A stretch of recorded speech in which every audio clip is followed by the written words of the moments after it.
Ambition is very good, but only when applied correctly. The reason why you want to do something can be the reason you continue at it or quit it along the way. Do you need a gym membership, a certificate course, a whole degree, or an internship? As you gain knowledge, confidence, and competence in that thing, naturally the time is going to increase. 10, 8, 5, 4, 3, 2, 1. Happy New Year!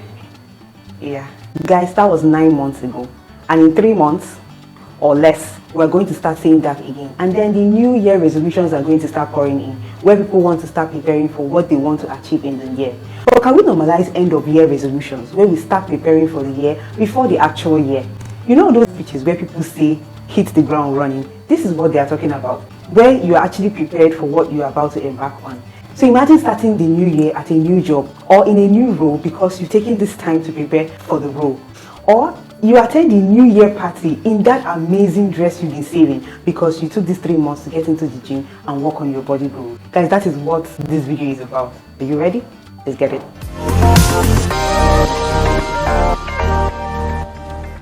So you want to change your life, but why?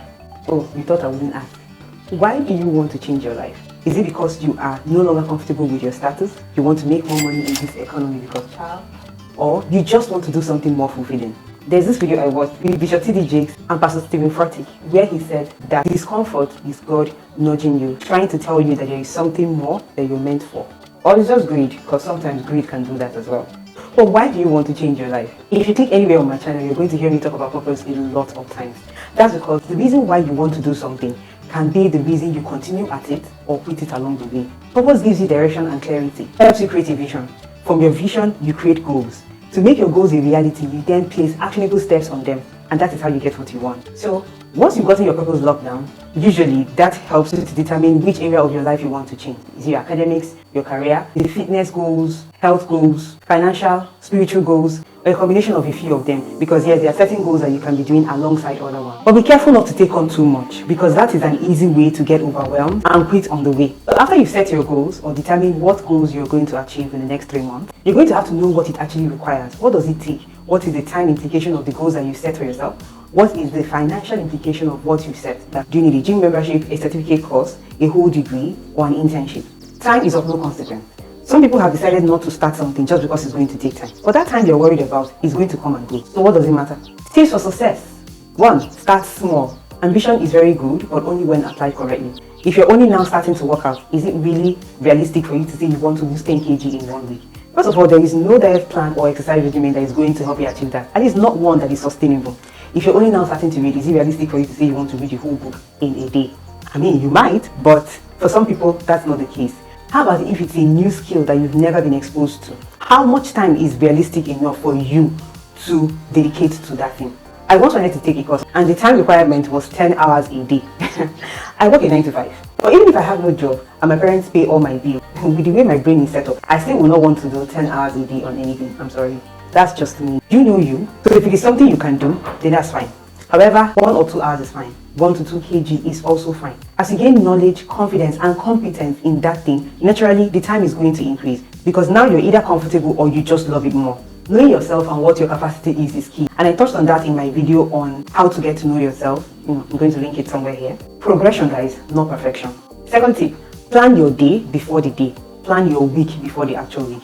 If you wake up in the morning and you know what exactly you're supposed to do that day, you spend less time in confusion, in tiredness, or scrolling on social media. If you spend the day trying to figure it out, you'll find that at the end of the day, you've not necessarily done too much. So planning is very essential.